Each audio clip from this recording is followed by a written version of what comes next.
Fala pessoal, e aí, beleza? Espero que todos estejam bem, tá?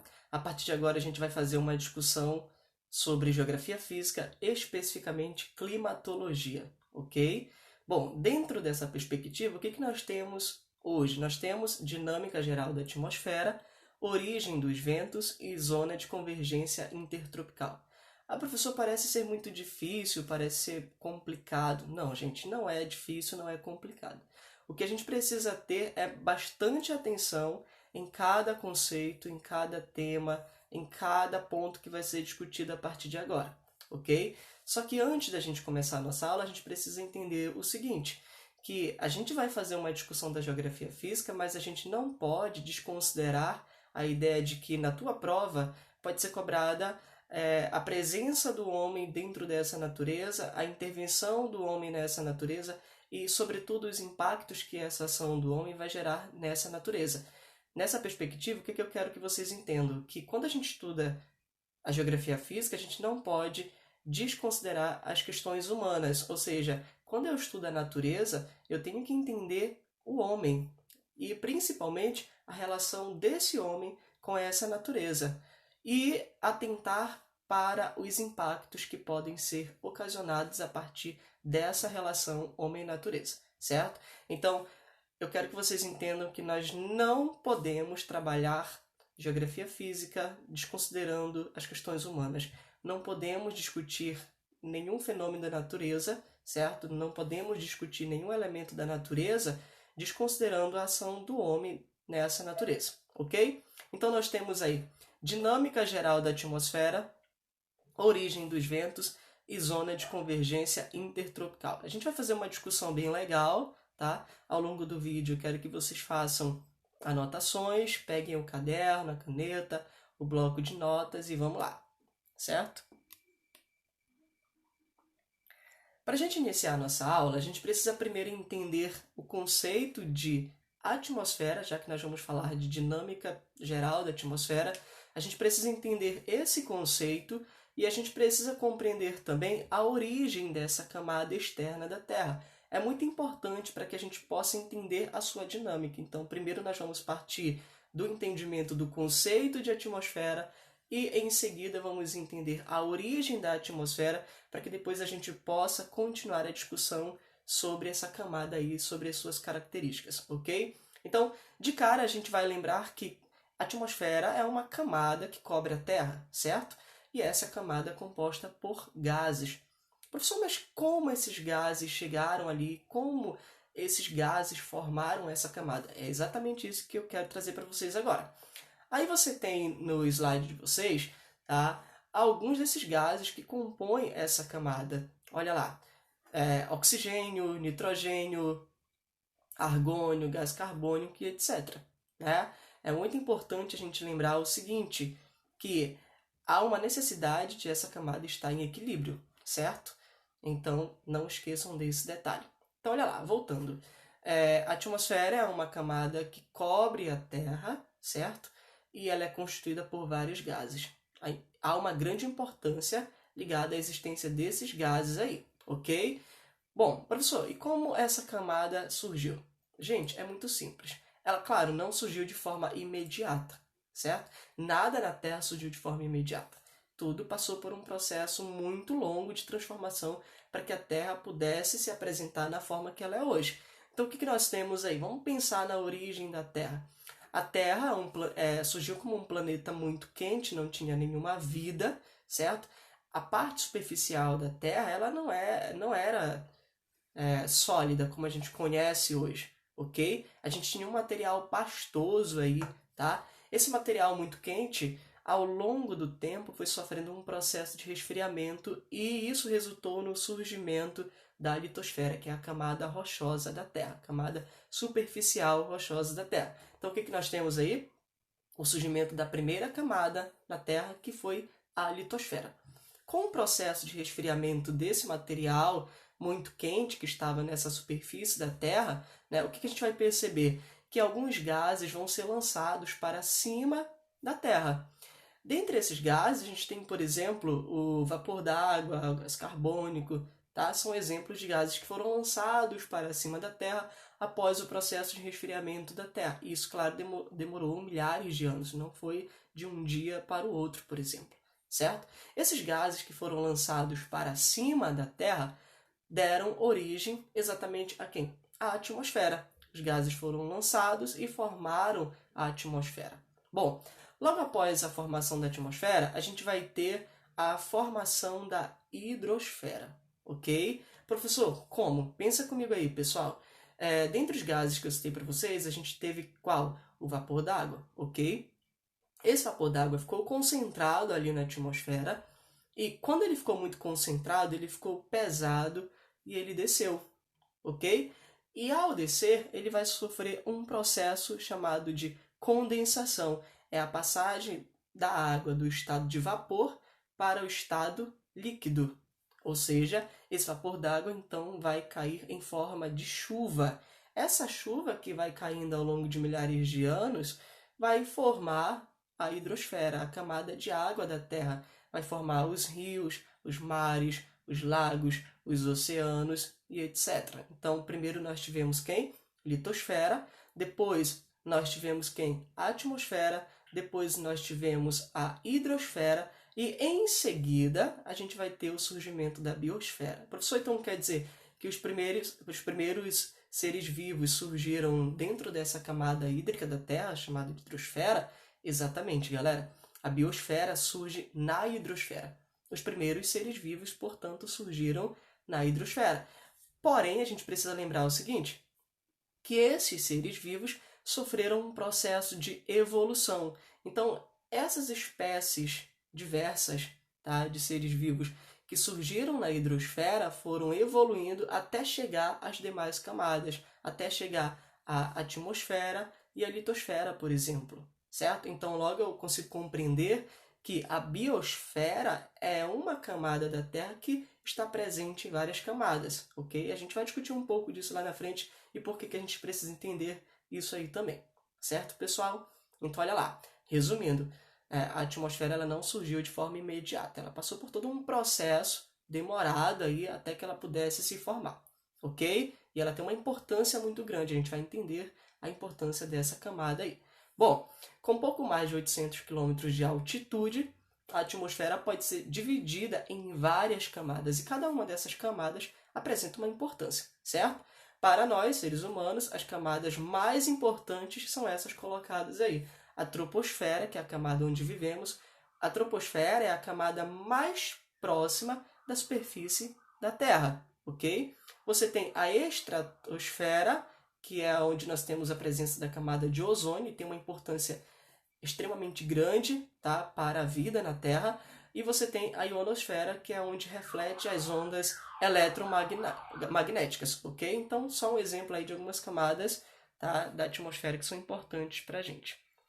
Olha só, eu falei para vocês anteriormente sobre a biosfera, eu falei da hidrosfera e eu falei também da litosfera. Por que eu preciso que vocês entendam isso? Porque essas camadas elas estão interconectadas. A atmosfera com a biosfera, com a hidrosfera e com a litosfera são camadas que estão interconectadas. O que significa dizer? Significa dizer que o equilíbrio de uma camada depende do equilíbrio de todas as outras camadas, certo? Então, se uma camada entra em desequilíbrio, as demais camadas também podem entrar em desequilíbrio. É aí que você precisa pensar na ação do homem na natureza e como essa ação do homem na natureza pode provar um desequilíbrio de uma dessas camadas aí. Estão conseguindo compreender, pessoal? Nesse sentido, eu preciso entender o seguinte, que se a atmosfera entra em desequilíbrio, todas as outras camadas entram em desequilíbrio. E assim, vice-versa, pode acontecer em relação às outras camadas também, ok?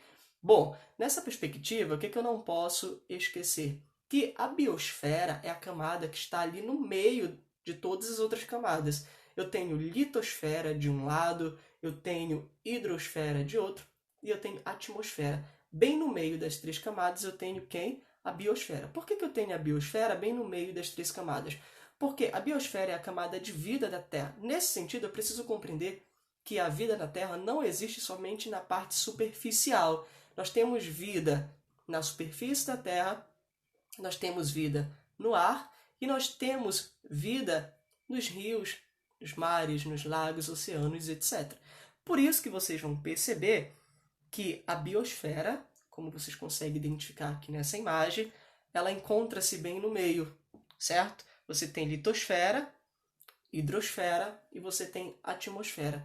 A biosfera está nessa interseção, tá? Ela está entre as 3 camadas que são colocadas aí. Então, se qualquer uma dessas camadas sofre um processo de desequilíbrio, obviamente a vida na Terra ela entra em processo de desequilíbrio. Isso é muito importante você lembrar na hora da sua prova, ok? Elas não são independentes, elas não são desligadas, elas estão aí completamente ligadas umas às outras, ok? Então, se a litosfera entra em desequilíbrio, todas as camadas entram em desequilíbrio e principalmente quem? A biosfera. Principalmente, portanto, quem? Os seres vivos, e assim pode acontecer com as demais camadas. Tranquilo aí, pessoal? Alguma dúvida? Se tiverem alguma dúvida, podem estar anotando essa dúvida e depois podem estar perguntando. Ok? Vamos continuar nossa aula. Dentro dessa perspectiva, dentro do estudo de atmosfera e principalmente dentro dessa discussão de climatologia, a gente precisa considerar alguns pontos importantes aí. E esses pontos importantes estão ligados aos conceitos básicos, tá? Que a gente precisa compreender. Dentre eles, conceito de clima e conceito de tempo. Por que, professor, que eu preciso compreender isso? Porque muitas pessoas confundem clima com tempo. E, na verdade, não deve confundir. Ninguém deve confundir a noção de clima com a noção de tempo. Vamos lá, vamos pensar em como a gente pode confundir isso aí no nosso dia a dia. Pensa comigo aqui. Você acorda, de repente, vamos supor que esteja nevando, certo? Vamos supor que esteja nevando ali pela manhã, ok? Porém, na tarde, às 15 horas, por exemplo, começa a fazer um calor enorme. Então, pensa comigo. Começou a nevar de manhã, à tarde fez calor, e o que acontece? Imagina que à noite começou a fazer muito frio. E aí você começa a falar, nossa, que clima europeu, né? Pensa comigo aí, ó. De manhã caiu neve, à tarde fez um calorzão, né? E à noite começou a fazer muito frio e você fala, nossa, que clima europeu. Professor, isso está errado? Gente, está completamente errado. Você consegue perceber aí que durante o teu dia você teve 3 condições atmosféricas diferentes, certo? E 3 condições atmosféricas diferentes, a gente só pode deduzir o seguinte, que aquilo não é muito comum de acontecer, ok? Você teve condições temporárias. De manhã caiu neve, à tarde fez muito calor e à noite fez muito frio. Então a gente acaba confundindo isso, certo? Quando a gente, por exemplo, acorda de manhã e está fazendo aquele friozinho, né? A gente acaba dizendo, eu gosto desse clima europeu. É muito comum a gente ver isso aí nos status, enfim, nas redes sociais. Só que na verdade é uma expressão errada. Por quê? Aquilo ali que a gente observa é uma característica temporária, uma condição atmosférica temporária. E por ser uma condição atmosférica temporária, nós temos o quê? Nós temos uma característica de tempo, uma condição atmosférica de tempo. Então, clima e tempo são coisas totalmente diferentes, ok? O que eu posso deduzir enquanto clima? Olha aí, ó. Exige no mínimo 3 décadas de acompanhamento meteorológico. Clima, certo? É um conjunto de fenômenos que se repetem. Então, quando eu tenho condições atmosféricas que se repetem por pelo menos 3 décadas, eu tenho o quê? Uma formação de um clima, eu tenho uma característica específica de um clima. No entanto, quando eu tenho uma condição atmosférica temporária, ok? Quando eu tenho uma condição atmosférica temporária que não durou muito tempo e que raramente pode acontecer de novo, eu tenho, portanto, uma condição de tempo. Eu tenho uma característica de tempo, ok? Então, clima, ok? É um conjunto de condições atmosféricas que se repetem. É comum se repetirem. Como, por exemplo, imagina que no inverno da Europa sempre neva. Então, aquilo ali é uma característica de clima. Agora, nevar na região amazônica, que é uma região com um clima totalmente diferente, é uma condição atmosférica temporária. É muito incomum acontecer. Portanto, é uma característica de tempo. Essas características de clima e tempo vocês não podem esquecer. São conceitos extremamente importantes aí dentro desse estudo de climatologia. Tranquilo, pessoal? O que nós temos aí? Alguns elementos do clima, elementos que são importantes na nossa discussão.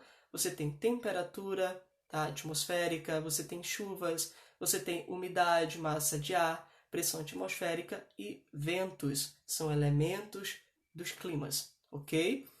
Claro que em cada clima, esses elementos eles acontecem de forma diferenciada, eles se apresentam de forma diferenciada, porque cada clima possui características específicas. Bom, e aí você tem fatores do clima. Quais são eles? Relevo, vegetação, você tem massas líquidas, e você tem latitude e altitude. Professor, o que significa dizer esses fatores do clima? O que tem a ver com o nosso estudo? É que esses fatores aí, eles vão ser fatores determinantes para que os elementos do clima se apresentem de formas diferenciadas em cada área do espaço geográfico, certo? Então, o relevo ele vai influenciar nesses elementos aí em cima. Vamos pegar um exemplo da chuva, ok? Existem diferentes tipos de chuva e o relevo influencia nessas diferenças de chuvas. Por exemplo, pensa lá na região Nordeste, onde o clima é o semiárido. Professor, na região Nordeste faz seca em todo o Nordeste? Não, pessoal, não faz. O que a gente vai perceber? Que no litoral nordestino, ou seja, na zona da mata, a gente vai ter um nível de precipitação muito alto, certo? Agora, quando a gente olha para o sertão nordestino, esse nível de precipitação já é muito baixo. E qual é a principal condição que determina isso? Qual é o principal fator? É o elemento relevo, é o fator relevo. Por quê?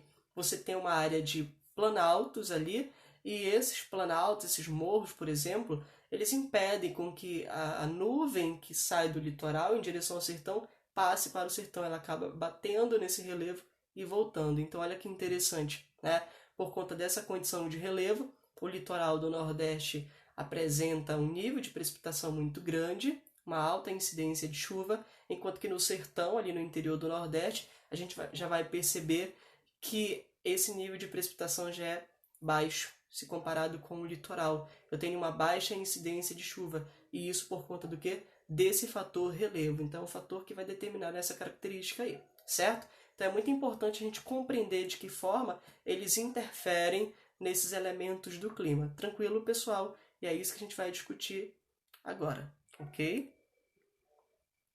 Olha só, uma imagem muito interessante para a gente, porque essa imagem mostra exatamente essas camadas da atmosfera e as características de cada uma dessas camadas aí. Ou seja, o que eu posso encontrar em cada uma dessas camadas, certo? E como o homem se apropria desses elementos aí naturais, que são essas camadas aí. Você consegue perceber vários objetos aí de alta funcionalidade para o ser humano. Tranquilo? Mas isso não é muito importante para a gente discutir agora, é só para nível de informação mesmo. Bom, aqui nós temos a troposfera, a gente falou lá no começo que ela é uma camada muito importante, e aí mostra exatamente o porquê disso. O que nós temos? Esta camada é o principal meio de transporte de massa, energia e quantidade de movimentos, certo? Exemplo dos ventos sobre a superfície da Terra, ok? E com relação à temperatura, observa-se em média valores mais altos nas camadas próximas à superfície terrestre, enquanto que nas partes mais elevadas a gente vai ter o quê? Uma temperatura mais baixa. Por quê? Por conta do fenômeno da radiação térmica das superfícies terrestres. Então a gente vai entender a partir dessa imagem. Olha só. Essa imagem mostra pra gente a distribuição desigual da luz do Sol na Terra. O que nós podemos perceber aí? Que a superfície da Terra, olha aí para baixo, na setinha, você tem o quê? 47% absorvida pelo solo e pela água. Professor, o que é absorvida pelo solo e pela água nessa porcentagem? A luz solar. Então, tu começas a perceber que a luz do Sol, em grande parte, ela é absorvida pela superfície da Terra. Por outro lado, na parte mais alta, lá em cima, você percebe que a porcentagem de luz solar presente ali ela já é bem menor. Logo, eu consigo deduzir que, por meio desse fenômeno da radiação solar, a parte mais quente é a parte superficial, que absorve mais luz do Sol, enquanto que a outra parte ali superior, né, mais distante dessa superfície, a gente já vai ter uma dispersão da luz solar e a gente tem uma concentração de calor de uma forma menos intensa do que observada nessa parte superficial da Terra. Tranquilo aí, pessoal? a gente vai entender os fatores que estão relacionados a isso também, ok? Vamos continuar aqui. Nós temos aqui o conceito de tempo, que eu já discuti com vocês anteriormente. O que é colocado aí para a gente? Tempo atmosférico se refere às condições atmosféricas em um momento e um lugar específico. É uma condição atmosférica, é algo temporário, certo? É uma condição atmosférica que não dura muito tempo, que é incomum de acontecer, ok? Como, por exemplo, nevar aqui na região amazônica. Não seria uma característica de clima da região, mas seria uma condição atmosférica temporária, portanto, está relacionada à ideia de tempo. Logo, tempo e clima não são as mesmas coisas, tá? São coisas totalmente diferentes aí, certo?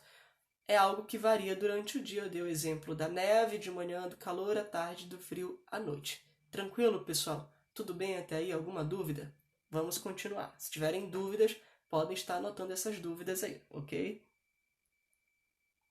Nós temos aqui uma imagem bem legal para ilustrar essa ideia de tempo, tá? Você tem o tempo na Bahia. Olha para a legenda e você consegue perceber várias condições atmosféricas diferentes, ok?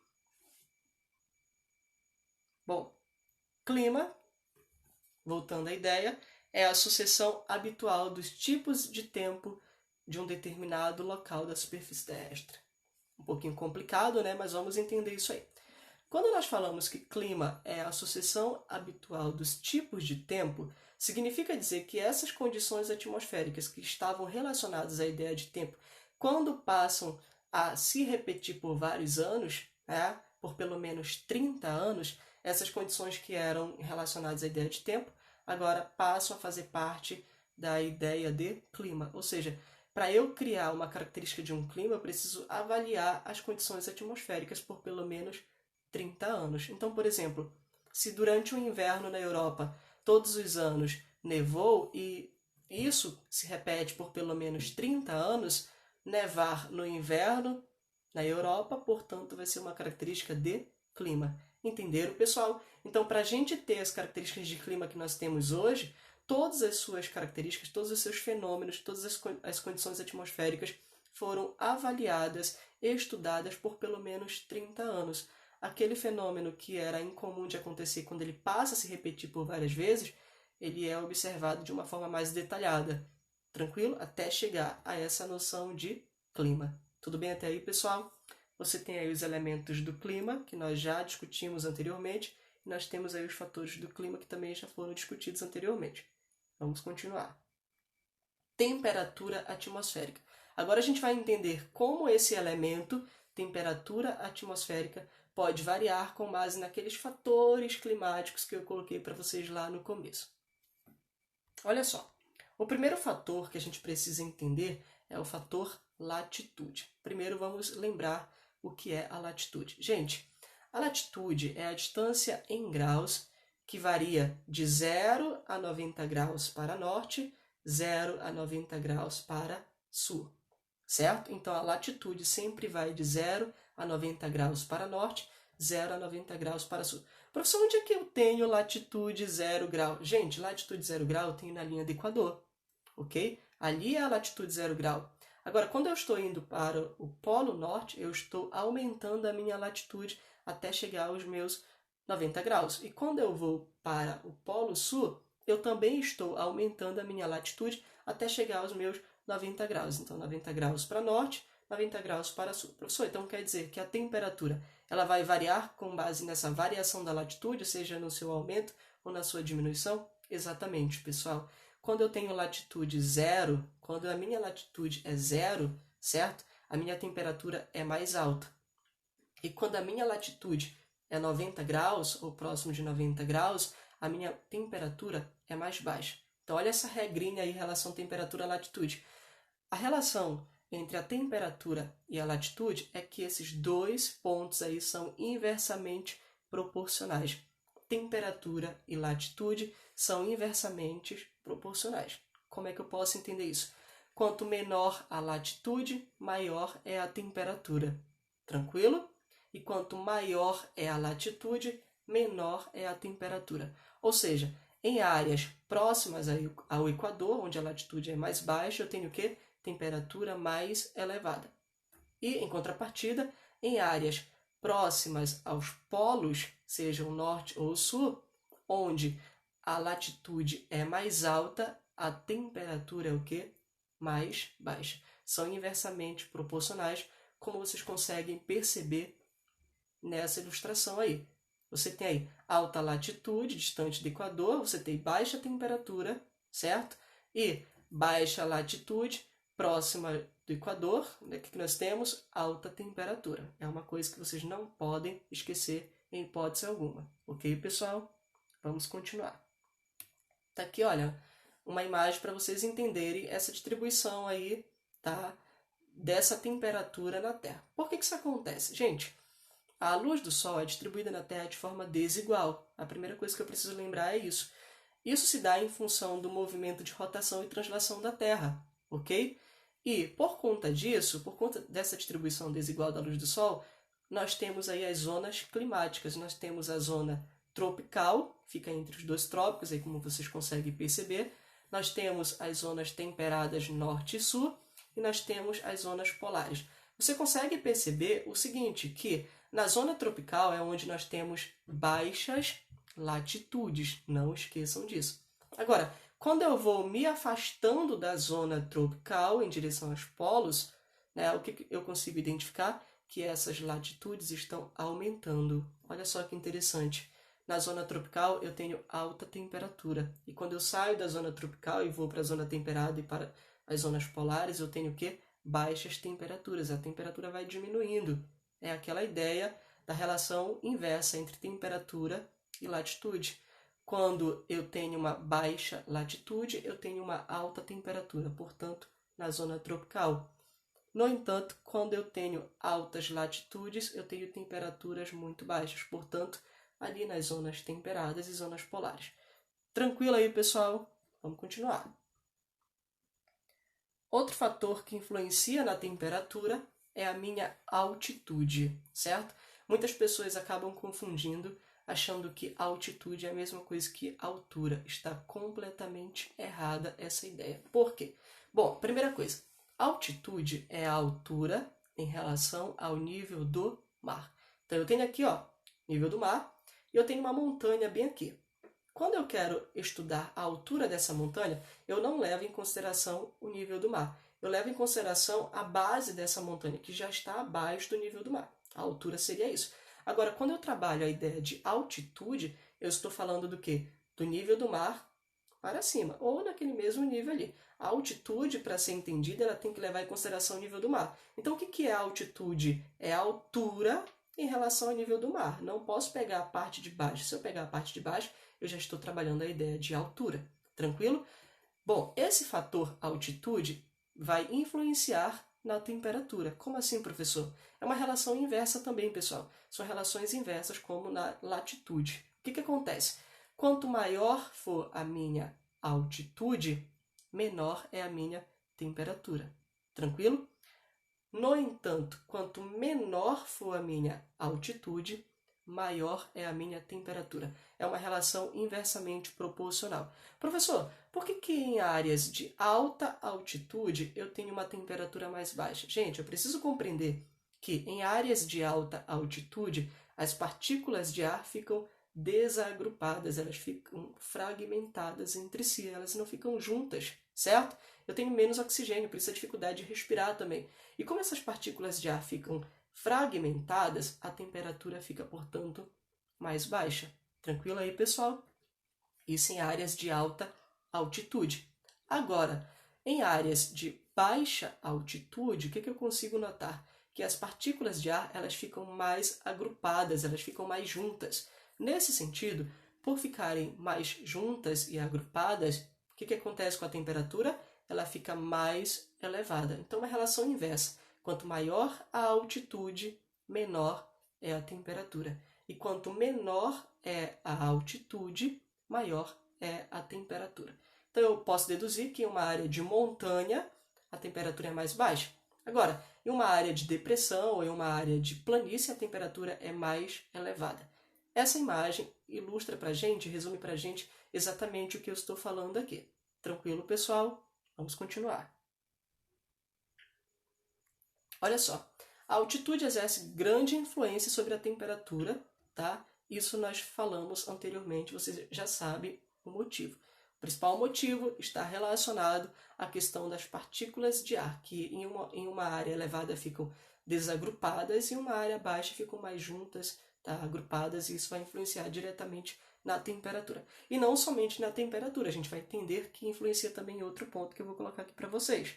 Bom, a gente tem aqui alguns exemplos muito importantes para a gente entender a relação da temperatura com a altitude. Você percebe que em cidades que estão acima do nível do mar, né, em altas altitudes, portanto, a temperatura é o quê? Mais baixa. Agora, em locais que estão no nível do mar, o que a gente consegue perceber? Em locais mais baixos, aí de baixa altitude, a temperatura é o quê? Mais elevada. Olha um exemplo aí. Vitória, no Espírito Santo, está no nível do mar, certo? Baixa altitude, temperatura elevada. Estão conseguindo perceber? De mais de 32 graus Celsius aí. Agora, Belo Horizonte, que está a 900 metros acima do nível do mar, ou seja, uma alta altitude, a temperatura é mais baixa, já chega aos 20 graus, por exemplo. Então, você consegue perceber que é uma relação inversa, conforme eu falei anteriormente. Tranquilo? Vamos continuar. Outra coisa muito importante relacionada à questão da altitude é que ela influencia na pressão atmosférica. Professor, o que é a pressão atmosférica? Gente, a pressão atmosférica é a força exercida pelo ar sobre a Terra. Tranquilo? E essa força exercida pelo ar sobre a Terra também vai variar conforme a altitude. É a mesma regra, tá, em relação à temperatura. Como assim, professor? Quanto maior for a altitude, menor é a pressão atmosférica, porque nós temos o quê? Em áreas de alta altitude, nós temos menor coluna de ar. Nós temos partículas de ar fragmentadas aí. Agora, por outro lado, quando nós temos baixa altitude, nós temos maior coluna de ar. Nesse sentido, nós temos o quê? Maior pressão atmosférica. Voltando aqui, quanto maior for a altitude, menor é a pressão atmosférica, porque nós temos menor coluna de ar. As partículas de ar ficam fragmentadas. Agora, quanto menor for a minha altitude, maior é a minha pressão atmosférica, porque nós temos maior coluna de ar. As partículas de ar elas ficam mais agrupadas, mais juntas. E acontece exatamente o que nós vamos mostrar logo depois para vocês na próxima imagem. Mas antes disso, atenta para essa ideia bem aí. Ó. Ter peso e estar em constante movimentação são duas das inúmeras características da atmosfera. Então, a atmosfera exerce, né, essa força aí por conta da pressão atmosférica. Tá? O que é a pressão atmosférica? Não esqueçam. Tá? É a força do ar sobre a Terra. Claro que essa força do ar ela não vai ser igual, ela vai variar conforme essa altitude. Tranquilo, pessoal? E não somente conforme a altitude, mas também conforme a própria temperatura, como é colocado aí para vocês. Olha, essa imagem serve exatamente para ilustrar aquilo que eu acabei de falar. Você começa a perceber aí que no teu lado direito, na tua seta do lado direito, nós temos uma setinha menor, Campos do Jordão. Tá? Uma área de alta altitude. Olha a setinha. Imagina que essa setinha seja a coluna de ar. A coluna de ar é menor. Significa dizer, então, que nós temos uma menor pressão atmosférica aí, ok? Agora, ali em Santos e São Paulo, né, que já é baixa altitude, nós temos maior coluna de ar. Ou seja, nós temos maior pressão atmosférica. Tá? A força que é exercida pelo ar sobre a Terra é maior em Santos do que em Campos do Jordão. Por quê? Nessa área elevada, nós temos partículas de ar fragmentadas. Por outro lado, nessa área menos elevada, que é Santos, nós temos partículas de ar que ficam mais agrupadas, maior coluna de ar, portanto, maior pressão atmosférica. A gente deduz também que em Campos do Jordão a temperatura é mais baixa, porque a altitude é muito alta, e aí em Santos a temperatura é mais alta, porque a altitude é muito baixa. Tranquilo aí, pessoal? Eu espero que vocês tenham compreendido, tá bom? Espero que vocês tenham feito anotações para que a gente possa tirar as nossas dúvidas. E na próxima aula a gente vai dar continuidade a essa discussão sobre climatologia. Tranquilo, galera? Se cuidem, abraços e até a próxima. Tchau, tchau.